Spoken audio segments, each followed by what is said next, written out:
एक जंगल में एक सेब का पेड़ था। वो पेड़ बहुत ही घमंडी था। वो किसी को भी अपनी डाली पर बैठने नहीं देता था। ठीक उसके सामने एक आम का पेड़ था जो बहुत दिलदार था। उसे सबकी बहुत परवाह थी। एक दिन एक बूढ़ा कबूतर जंगल से गुजर रहा था। वो चलते चलते बहुत थक गया और सेब की पेड़ की छांव में बैठ गया। उठो यहाँ से।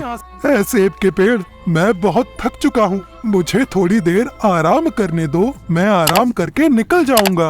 नहीं, तुम अभी उठो और निकल जाओ यहाँ से। यहाँ से जाके दूसरे पेड़ के नीचे आराम करो। फिर भी वो बूढ़ा कबूतर पेड़ की बात नहीं मानता। अब देखो मैं क्या करता हूँ। गुस्से में आकर सेब का पेड़ उस बूढ़े कबूतर के ऊपर अपने सेब गिराने लगता है। ये तुमने क्या किया? एक ना एक दिन तुम्हारा घमंड जरूर उतरेगा। ये सब पास ही खड़ा आम का पेड़ देखता है और बूढ़े कबूतर को कहता है, तब तक आप लोग कमेंट में बताएं 90 + 40 कितने होते हैं। अरे अरे आप चिंता मत करिए, यहाँ आइए मेरी डालियों की छाँव में। शुक्रिया, लेकिन अभी बहुत वक्त हो गया है और मुझे घर भी जाना है। वो बूढ़ा कबूतर वहाँ से निकल जाता है। ऐसे ही कुछ दिन बीत जाते हैं। एक दिन वहाँ से एक टुनटुनी चिड़िया अपने बच्चों के साथ जा रही थी। वो रहने के लिए पेड़ ढूंढ रही थी। तभी उनकी नजर उस सेब के पेड़ पर पड़ती है। अरे वो देखो, वो सेब का पेड़ कितना बड़ा है और उसकी डालियाँ भी बहुत बड़ी है। क्यों ना हम इसी सेब के पेड़ को अपना घर बना लें। हाँ हाँ, ये बहुत बड़ा है। हम उस सेब के पेड़ से जाकर पूछते हैं, सुनो, क्या हम इस पेड़ पर रह सकते हैं? नहीं, तुम यहाँ नहीं रह सकते। टुनटुनी चिड़िया सेब के पेड़ से बहुत विनती करती है, लेकिन वो उसकी एक नहीं सुनता। फिर टुनटुनी को सामने काम का पेड़ दिखाई देता है। फिर वो उसके पास जाते हैं। सुनो, क्या हम इस पेड़ पर रह सकते हैं? हाँ जरूर, क्यों नहीं। टुनटुनी चिड़िया खुश हो गई और उस आम के पेड़ पर रहने लगी। टुनटुनी चिड़िया को रोज ताजे ताजे आम भी खाने मिल रहे थे। ऐसा रोजाना चलने लगा। एक दिन कुछ लकड़हारे कौवे जंगल में पेड़ काटने आते हैं। उनकी नजर आम के पेड़ पर पड़ती है। अरे वो आम का पेड़ कितना बड़ा है, इसे बेचकर हम बहुत पैसे कमाएंगे। लकड़हारे कौवे आम के पेड़ के पास जाते हैं। उन्हें उस पेड़ पर टुनटुनी चिड़िया का परिवार दिखाई देता है। अरे ये क्या, इस पेड़ पर तो चिड़िया का घोंसला है, हम इस पेड़ को नहीं काट सकते। तभी एक लकड़हारे कौवे की नजर उस सेब के पेड़ पर पड़ती है। अरे वो देखो, सामने एक बड़ा सेब का पेड़ है, चलो हम उसे काटते हैं। लकड़हारे सेब के पेड़ को काटने लगते हैं। ये देख सेब का पेड़ अपने बचाव में उन पर सेब गिराने लगता है। फिर भी लकड़हारे नहीं रुकते। बचाओ बचाओ, कोई मेरी मदद करो, बचाओ, अरे बचाओ रे। तुम्हें उस सेब के पेड़ को बचाना चाहिए, जाओ उसकी मदद करो। नहीं, हम नहीं करेंगे उसकी मदद, वो बहुत बुरा घमंडी है। अरे नहीं दोस्तों, ऐसा मत बोलो, फिर उसमें और हम में क्या फर्क रह गया। हाँ ठीक है, हम उसे बचाते हैं। टुनटुनी चिड़िया सेब के पेड़ पर जाती है। रुको लकड़हारे, पेड़ को तोड़ना बंद करो। नहीं, हमें ये पेड़ तोड़ना है, तुम जाओ अपना काम करो। तभी टुनटुनी चिड़िया गुस्सा होकर सेब निकालकर लकड़हारे को मारने लगी। अरे अरे अरे अरे, ये चिड़िया तो हमारी जान ले लेगी, भागो यहाँ से। शुक्रिया दोस्तों, तुम कितने अच्छे हो। मैंने तुम्हें यहाँ नहीं रहने दिया, फिर भी तुमने मेरी जान बचाई। आज से तुम यहाँ रह सकते हो और मेरे फल भी खा सकते हो। शुक्रिया बोलना है तो शाम के पेड़ को बोलो, उसने हमें मदद करने के लिए मनाया। नहीं तो हम तुम्हारी कभी मदद नहीं करते, क्योंकि तुम्हें घमंडी इतना है। अब टुनटुनी चिड़िया का परिवार दोनों पेड़ों पर खुशी खुशी रहने लगा। तो दोस्तों, इस कहानी से हमें सीख मिलती है कि हमें कभी भी खुद पर घमंड नहीं करना चाहिए।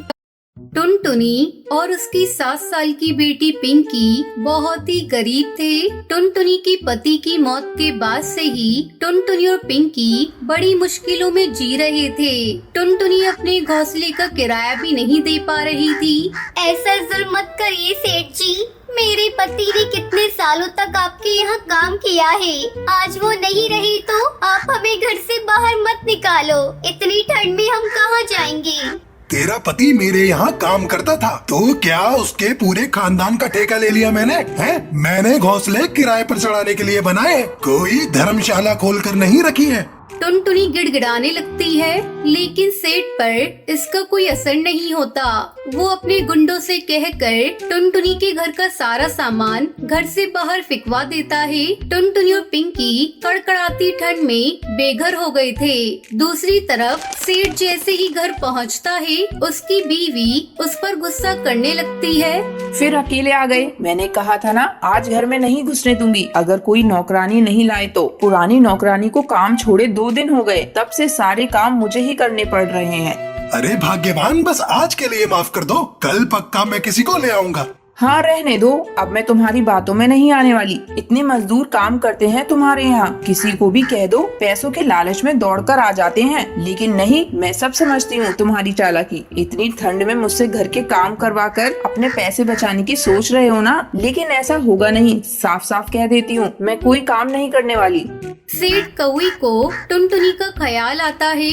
ऐसा नहीं था कि उसे टुनटुनी के लिए कोई हमदर्दी थी या फिर वो टुनटुनी की कोई मदद करना चाहता था, बल्कि वो तो टुनटुनी के रूप में एक सस्ती नौकरानी चाहता था। वो तुरंत अपनी लकड़ी गाड़ी लेकर टुनटुनी के पास गया। टुनटुनी पिंकी के साथ अभी भी सड़क किनारे बैठी हुई थी। दोनों ठंड से कांप रहे थे।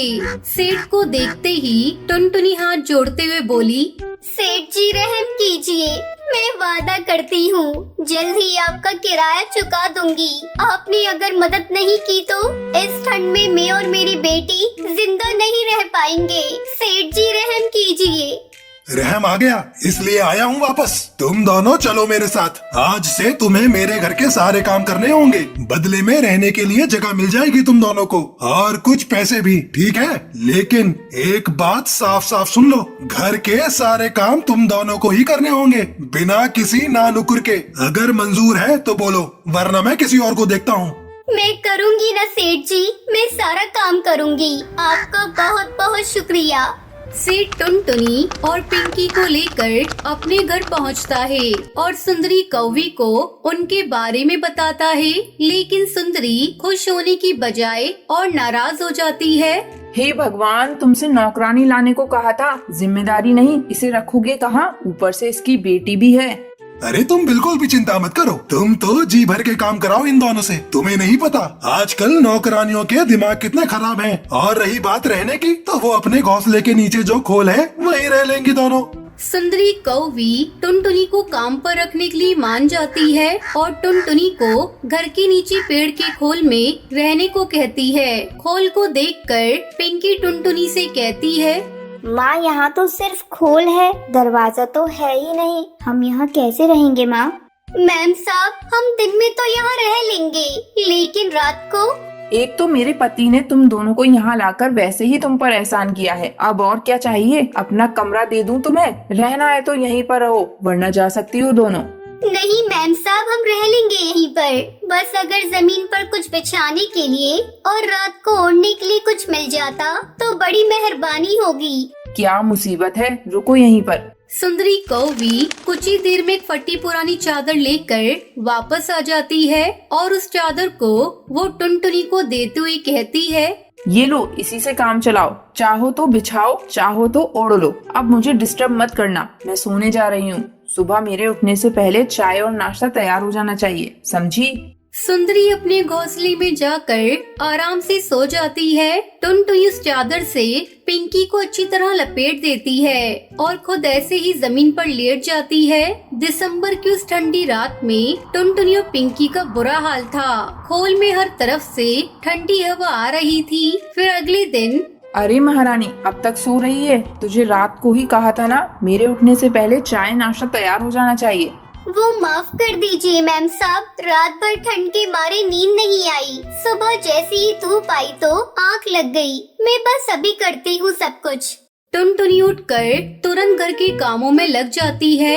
सुंदरी कौवी जितनी जुबान से कड़वी थी, उतनी ही दिल से भी कठोर थी। वो अपनी बेटी को पिंकी से बात तक नहीं करने देती थी। साथ ही टुनटुनी और पिंकी को घर का बचा कुचा खाने को ही देती थी। उसे अपनी अमीरी पर बहुत घमंड था। टुनटुनी, अभी तक ये बर्तन नहीं धोए, तू क्या कर रही है सुबह से? मैम साहब, अभी झाड़ू पोछा करके निपटी हूँ। वैसे सुबह तो बर्तन धोए थे मैंने। तो तुझे क्या लगता है मुफ्त की रोटी तोड़ने लाए हैं तुझे यहाँ पर? ये तेरी पिंकी सारा दिन बैठी रहती है, इसे क्यों नहीं कहती काम करने को? मैम साहब, पिंकी अभी बच्ची है, उसे रहने दीजिए, मैं करती हूँ ना।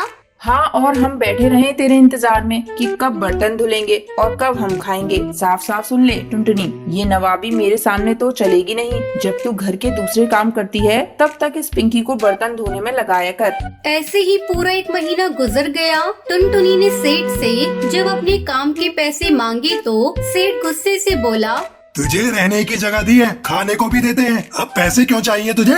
कैसी बात कर रहे हो सेठ जी? पूरा महीना मैंने और मेरी बेटी ने कैसे काटा है हम ही जानते हैं। पिंकी को ठंड की वजह से बुखार है, मुझे उसे डॉक्टर के पास लेकर जाना है और आपने मुझे पैसे देने की बात तो पहले ही कही थी ना, अब आप कैसे मुकर सकते हो? हाँ हाँ ठीक है। सेठ अपनी जेब से 200 रुपए निकाल कर टुनटुनी को देता है। टुनटुनी इन पैसों को देखकर कहती है, सेठ जी ये क्या, इसमें क्या होगा सेठ जी?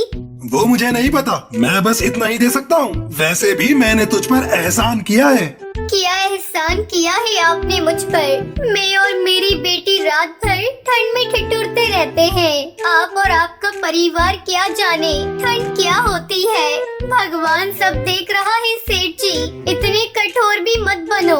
तेरी हिम्मत कैसे हुई मुझसे इस तरह बात करने की? निकल अभी मेरे घर से। हाँ हाँ जा रही हूँ, वैसे भी यहाँ रहना कौन चाहता है। पर सेठ जी फिर कभी किसी पर ऐसे एहसान मत करना जैसा मुझ पर किया आपने। टुनटुनी गुस्से में पिंकी को लेकर वहाँ से चली जाती है। कुछ दिन बाद सेठ अपने पूरे परिवार के साथ घूमने निकलता है। वापस आते आते अंधेरा होने लगता है। उनकी लकड़ी गाड़ी अचानक खराब हो जाती है। अरे क्या हो गया, गाड़ी क्यों रोक दी? रात होने वाली है और ये जगह भी कितनी सुनसान है।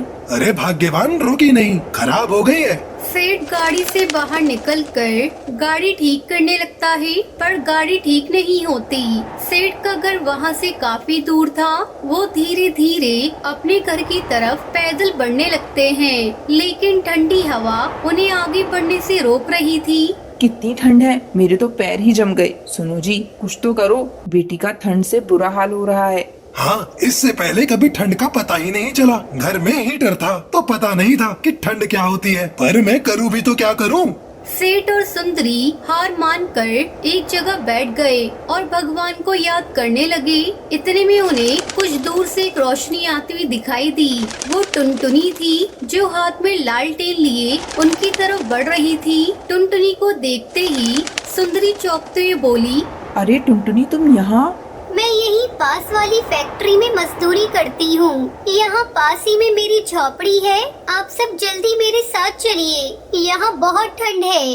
टुनटुनी उन सभी को अपनी झोपड़ी में लेकर जाती है और ओढ़ने के लिए एक मोटा कंबल देती है। सेठ और सुंदरी बहुत शर्मिंदा थे। सुंदरी कौवी हाथ जोड़कर टुनटुनी से कहती है, टुनटुनी मुझे माफ कर दो, मैंने तुम्हारे साथ गलत किया। ठंड की मार क्या होती है इसका आज मुझे पता चला। टुनटुनी उन दोनों को माफ कर देती है